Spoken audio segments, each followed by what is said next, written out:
La lutte contre la DNC, la dermatose nodulaire contagieuse se poursuit, Maëlle. Les autorités veulent limiter la propagation de cette maladie qui touche les bovins et dont les premiers cas sont apparus en France fin juin.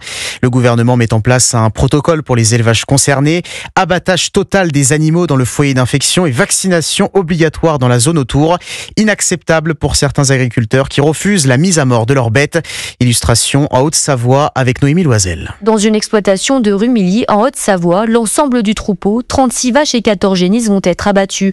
Une décision jugée démesurée et inhumaine par plusieurs éleveurs, selon Stéphane Gallet, porte-parole de la Confédération paysanne. C'est plus qu'un outil de travail qu'on détruit, c'est aussi tout un patrimoine familial, culturel. On est en train aussi d'abattre des races à faible effectif, des animaux qui sont engagés dans des filières de valorisation. Puis ça met à mal surtout le revenu des paysans qui sont impactés. Selon le syndicat, d'autres alternatives existent, notamment l'abattage partiel des animaux malades et atteints. On a eu des propositions concrètes de quarantaine, de plan vaccinal, d'une surveillance accrue vétérinaire des élevages et d'un arrêt total des mouvements d'animaux dans le secteur concerné. Mais pour la vétérinaire Jeanne Brugère-Picou, le protocole d'abattage reste indispensable pour limiter la propagation de cette maladie très contagieuse. C'est une course contre la montre. C'est une maladie transmise par des vecteurs qui sont des mouches hématophages, la mouche charbonneuse ou les tampes. On ne peut pas gérer la désinsectisation. Il y aura toujours des insectes qui seront porteurs de ce virus. En Savoie, la vaccination des bovins a débuté aujourd'hui, mais l'immunité ne sera effective qu'au bout de 21 jours.